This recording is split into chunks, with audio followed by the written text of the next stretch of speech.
This is the second in a series about Vajrayana practice and about sadhana in particular.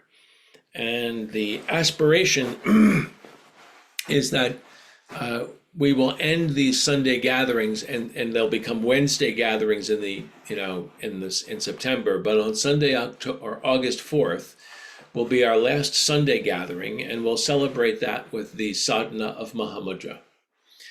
And I thought, well, it might be useful to talk about Mahamudra and sadhana. So this is the second in a series leading up to that sadhana of Mahamudra. And, just very, very quickly, it's useful to go back and, we're talking about a Vajrayana practice, or the immediate way. And the immediate way teachings rest on top of the foundational teachings of the Buddha and the Great Way teachings.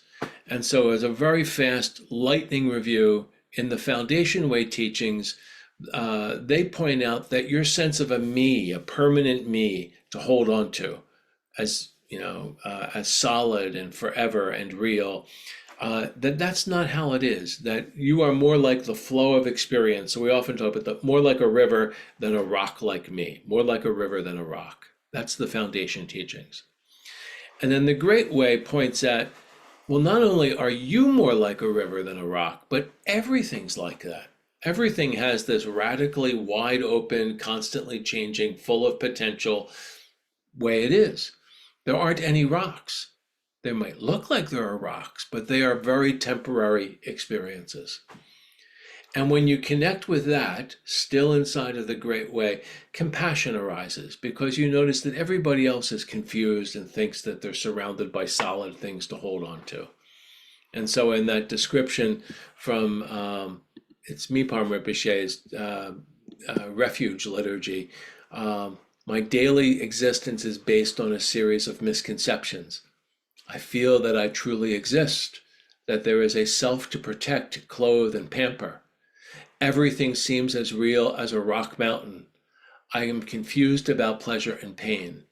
I continually delve into painful situations, convinced that pleasure lies within them, but every moment eventually becomes painful. I spend day and night seeking pleasure in vain, but I come up empty-handed. Pleasure slips through my fingers like sand. So those are the understandings of the Foundation Way and the Great Way. And then the immediate way teachings, which is what we're exploring, the Vajrayana, is very bold, and it's challenging and daring in its scope. And the suggestion is, instead of taking a forever amount of lifetimes, billions of years, you could wake up right now, or at least within one lifetime. This doesn't have to be a billion years. It could be the span of your life. It could be right now. Right? And the way to do that is through going a complete engagement with what it's like to be a human being. You have a body, you have emotions, you have memories, you have impulses and senses that are perceiving and engaging the world. And we can use the whole thing if we look at it the right way. If we can thread this it's like threading a needle. It's very precise, right? And so it demands more energy and attention and investment of really being into it, total engagement, but it's also very fast. And so last week we talked about, one of the ways it's very common, we just talked about ceremony, and it was my way of initiating a conversation about sadhana. And I shared that my understanding of sadhana is that it is spiritual training that uses ceremony and ritual and repeated, gestures and formalities. And you're using those because that's part of what it's like to be a human being. I mean, I put my shirt on the same way. It's not a ceremony, but I do it the same way. I hurt my arm a couple of months ago, so now I always put my right arm through first, so it doesn't have to bend as much as my left arm. There's a pattern, right? It's just very human. I'm trying not to feel the pain, right? So there's lots of things we do. When, I was talking to my friend Grant, we were practicing a sadhana earlier. I said, this is a lot like having a guest to your house. You say hello at the door, you welcome them in, you offer them something to drink or eat. Here's a nice seat. I say something nice about you, and then I ask for a favor. If the person shows up at the door and the first thing you said is, I need to borrow your car, well, if they're a really good friend, they'll give it to you. But if it's just a casual acquaintance, they're going to look at you sort of funny, right? And so there's a way of being fully human. Like this is just ordinary humanness of how you treat a guest, right? How you make a conversation with somebody. And so the Vajrayana, or the immediate way, uses all of those patterns and details, body, speech, and mind, everything that goes into being a human being. And so that's what we talked about last week, it's a ceremony, a training that uses that. Knowing that the whole thing, there is no solid me, and everything that appears solid, even though I'm imagining things and offering things, and it looks very solid and it's a very highly ritualized, it's all like a shadow play. It's all imagined. But I'm using that. I'm using how it feels to be a human to wake up. So then I thought, okay, well, the second thing to know, so there's today's talk, what is the sadhana about? And I believe every Buddhist sadhana is about being awake and open-hearted. You could say every Buddhist sadhana is about enlightenment. But enlightenment, or awake open-heartedness, it's like so awake open-heartedness, 3 words, but there are so many possible ways to experience that. Thousands.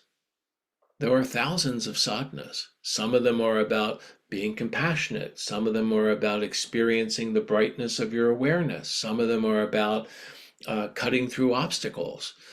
Some of them are about healing people's illness. There's thousands of them, right? But each one of them will point at, it's almost like you've reached a mansion or a castle, and it has hundreds of windows that look into the space inside. Everything inside is the castle. It doesn't matter if you're looking through the front door or the kitchen window or the servant's entrance. Wherever you look in, you're looking into castle.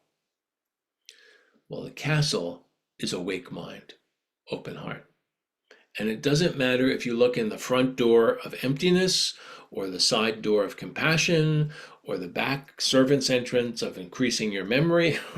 Whatever door you're looking through into awake memory, awake compassion, awake intelligence, awake open heart.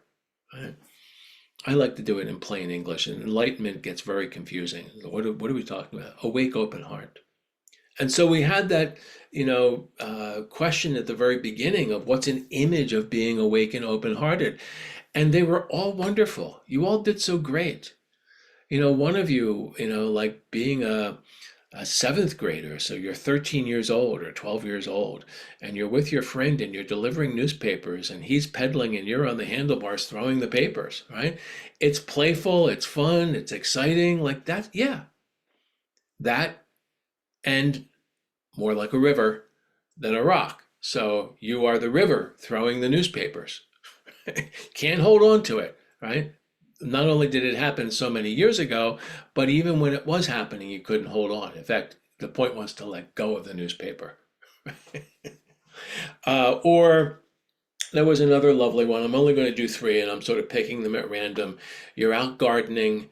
You're doing the garden. You notice that there are 3 deer at rest in another space in the yard. And then there's this sense of tender, enfolding space, open tenderness that's aware. You were aware of what you were doing and what they were doing and the whole container. Right? And then I'm going to pick one more. They were all good. I just, for the sake of brevity, I'll limit myself to 3. A traumatic memory and being able to actually hold the hurt. Like there was an honoring of the hurt. Like that was really painful, hurtful, scarring. And I can see the person who hurt me still alive, and hold compassion for them. I'm not denying what happened. It's not particularly forgiveness. It's also not forgiving. It's a sense of I can see them, and it's open. It's not like compassion now becomes my gold bar that I can hold on to. It's sort of like an open, compassionate, accepting space. That's a great description of being awake. And so a sadhana, any sadhana is designed to take you through some door or window into the space of being awake. And the sadhana I want to do with you is called the sadhana of Mahamudra. Mahamudra, and this is just the beginning of a discussion, there are millions of words written about this, about something that is inexpressible. So that's sort of a cosmic joke, that there's millions of words written about something that's beyond words. But on a very, very simple level, because I like trying to get to these things through direct experience rather than lots of intellectual categories. You have the experience of being awake. You demonstrated that by being able to answer the question. And so there is this experience of just what it was like as you were answering that question. And that way that you had to hold your attention, knowing what it felt like to be awake and recognizing it's like that's it. Your being aware itself is what it feels like to be awake. That sounds so simple, but it's elusive. What's happening right now as you're on the other side of this video, it's like hopefully you're paying attention, or you're not paying it, you're attending to something, right? That's the experience of just awareness flowing by. I like to make it into ing words. You are awaring. Awaring is what it's like to be awake. It's not some special other thing in Disney Awake Land or special Buddhist heaven, right? It's just this awaring. And so the sadhana of Mahamudra takes you into that space through images and a ceremony. So it's spiritual training. The idea is to take you to the place of enlightenment. In this case, we're talking about the experience of Mahamudra, and it takes you there through images and ceremony. So that's a lot to have said. And